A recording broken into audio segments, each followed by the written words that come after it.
ইসলাম কতটা সহজ আপনাকে শুনলেই বুঝতে পারবেন।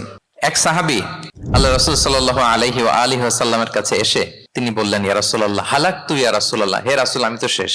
রাসূল সাল্লাল্লাহু আলাইহি ওয়াসাল্লাম বললেন, ওমা আহলাকা, কি হয়েছে তোমার? তো সে বলে, ওয়াকাআতু আলা ইমরাআতি ফি রমাদান, আমি তো রমজান মাসে দিনের বেলায় আমার স্ত্রীর সাথে মেলামেশা করে ফেলছি, একেবারে ফাইনাল মেলামেশা, আমার সিমেন আউট হয়ে গেছে বডি থেকে। এজন্য সে অস্থির হয়ে রাসূল সাল্লাল্লাহু আলাইহি ওয়াসাল্লামের কাছে এসে, ইয়া রাসূল আমি তো শেষ, আমারে বাঁচান, আমারে বাঁচান।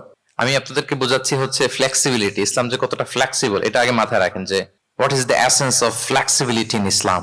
ইচ্ছা করে যদি কেউ রোজা ভাঙে, তার বিধান হচ্ছে তার কাজাও করতে হবে, কাফফারাও দিতে হবে। কাজা মানে একটা রোজার জন্য আরেকটা রোজা, আর কাফফারা হচ্ছে হয় তাকে একটা দাস আজাদ করতে হবে, অথবা তাকে 60টা রোজা রাখতে হবে টানা, অথবা 60 জন মিসকিনকে খাওয়াতে হবে। তো সে যখন এসে বললো, ইয়া রাসূলুল্লাহ আমাকে বাঁচান, কি করবো আমি? রাসূল সাল্লাল্লাহু আলাইহি ওয়াসাল্লাম বললেন, আচ্ছা ঠিক আছে, তুমি এই কাজ করে ফেলছো, তোমার তো পেনাল্টি হয়েছে। তো পেনাল্টি কি?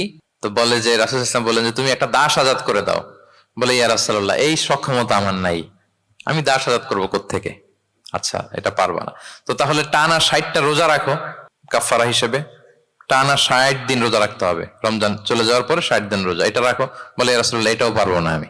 আচ্ছা এটাও যদি না পারো, তাহলে তুমি 60 জন মিসকিনকে খাবার খাইয়ে দাও। এবার সে বলে, ইয়া রাসূলুল্লাহ খাবারও খাওয়াতে পারবো না আমি, এই সামর্থ্য নাই। কি বিপদ!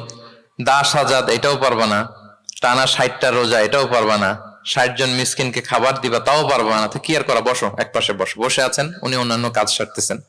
হঠাৎ এক ঝুড়ি খেজুর রাসূল সাল্লাল্লাহু আলাইহি ওয়াসাল্লামের কাছে আসলো, এক ঝুড়ি সাদাকার খেজুর।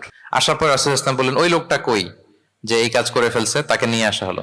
রাসূল সাল্লাল্লাহু আলাইহি ওয়াসাল্লাম বললেন, যাও, দাসও আজাদ করতে পারবা না, 60টা রোজাও রাখতে পারবা না, 60 জন মিসকিনকে খাবারও দিতে পারবো না, তাহলে এক ঝুড়ি খেজুর আমার দরবারে আসছে, চ্যারিটির সাদাকার খেজুর, যাও এগুলো গরিবদের মাঝে বিতরণ করে দাও, তাসাদ্দাক বিহা ফিল মাদিনা, মদিনায় বিতরণ করে দাও।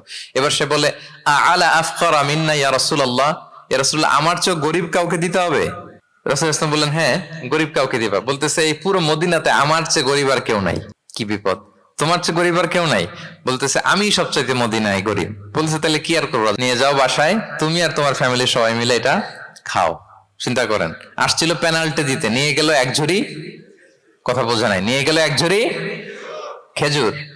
দেখেন what is the flexibility of Islam. Islam কতটা ফ্লেক্সিবল, মানুষের সুবিধা অসুবিধাকে ইসলাম কতটা গুরুত্ব দেয়। আমরা ইসলামকে বোঝানোর ক্ষেত্রে, এক্সপ্লেইন করার ক্ষেত্রে এগুলো মাথায় রাখি না। তাহলে ইসলামের এই যে ফ্লেক্সিবিলিটি যখন কোনো নন মুসলিম দেখে, এই হাদিস যদি কোনো নন মুসলিম পড়ে, আপনি বলেন সে কি আর অন্য ধর্মে থাকতে পারবে? যে একটা ধর্ম এত ফ্লেক্সিবল হয় কি করে, এত ফ্লেক্সিবল। এভাবে আপনি যদি দেখেন যে রাসূল সাল্লাল্লাহু আলাইহি ওয়াসাল্লাম খুব সহজ করে দিন ইসলামকে উপস্থাপন করেছেন। Be a part of our vision. Do listen and share the khair.